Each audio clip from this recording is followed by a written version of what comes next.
구독자 여러분 안녕하세요. 세계의 무기를 알려주는 채널 군사갤러리입니다.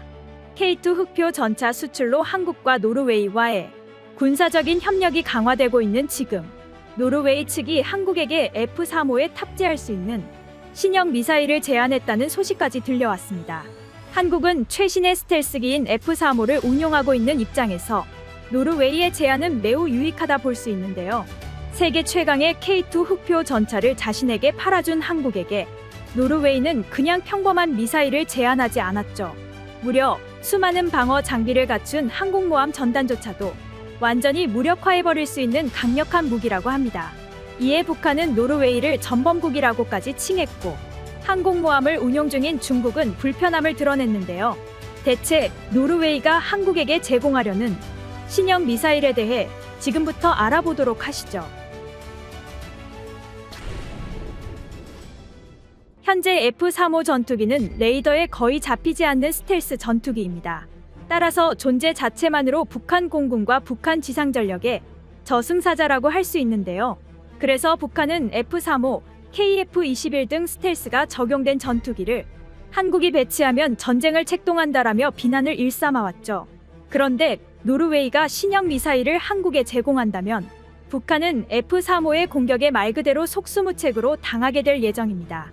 F-35 기체는 스텔스기이지만 기체에다 미사일을 장착한다면 적 레이더에 탐지될 가능성이 큽니다.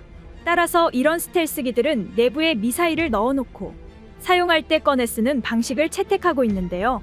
그래서 F-15K나 KF-16 등의 전투기보다 탑재할 수 있는 미사일의 수와 위력이 적다고 할 수 있습니다.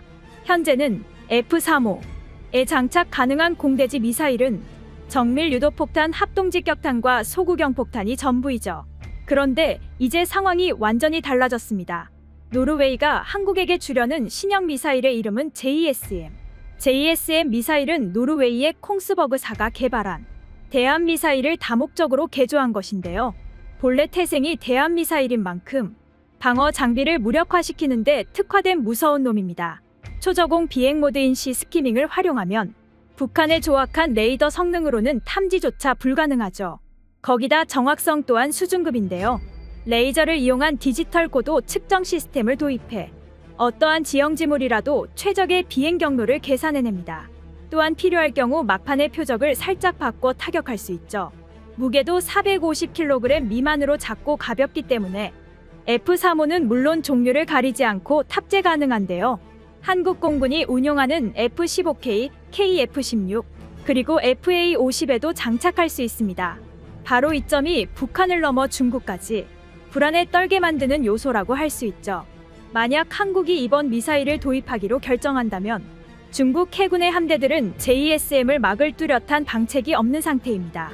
이에 중국의 군사 전문가들은 노르웨이가 홍보하는 JSM의 기술이 말만 번지르르 하고 빈 깡통일 가능성이 높다 라고 보았지만 바로 노르웨이 국방부와 콩스버그사가 한국에 어필하기 위해 실사격 영상을 내놓으면서 이들의 입을 틀어 막아버렸죠. 따라서 기술이 실제로 있느냐 하는 문제는 노르웨이 측이 입증한 상황. 그런데 한 가지 문제는 한국이 굳이 노르웨이의 무기를 살 필요가 있느냐는 것인데요. 현재 한국은 한국형 타우러스를 개발하면서 자체적인 공대지 타격체제를 만들어 나가기 일보 직전입니다. 초장거리 지대공 미사일에 상당한 기술력을 가지고 있던 노르웨이가 후발주자인 한국에게 바짝 따라잡힌 상황이라 볼 수 있죠. 일부 군사 전문가들로부터는 노르웨이의 JSM 정도 기술력이라면 한국이 시간을 들여 자체적으로 개발하는 게 나을 것이라며 노르웨이 측이 한국형 타우러스 개발 임박을 의식하고 한국의 JSM을 선제적으로 판매하려는 속셈이라는 주장도 나오고 있습니다.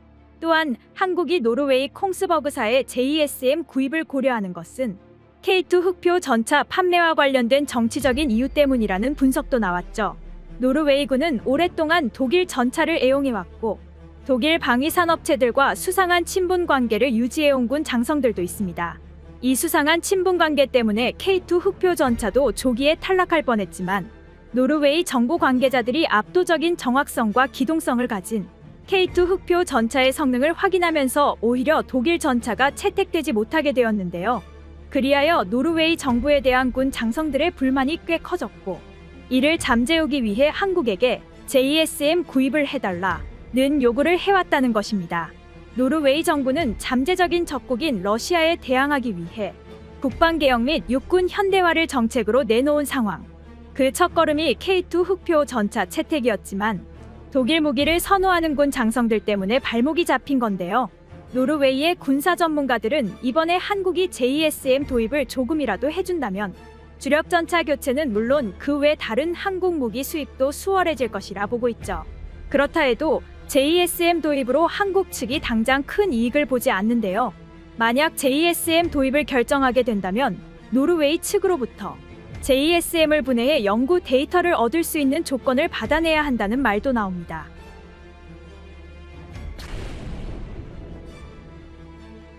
현재 유럽에서 폴란드 다음으로 한국 무기에 큰 관심을 쏟고 있는 노르웨이 정부.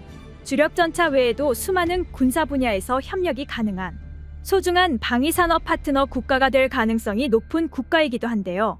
노르웨이가 요청한 JSM 도입을 받아들이는 대신 더 많은 군사 기술 협력을 이끌어내는 외교적 해안이 필요한 시기입니다. 오늘 군사 갤러리 영상은 여기서 마치겠습니다. 시청해주셔서 감사합니다.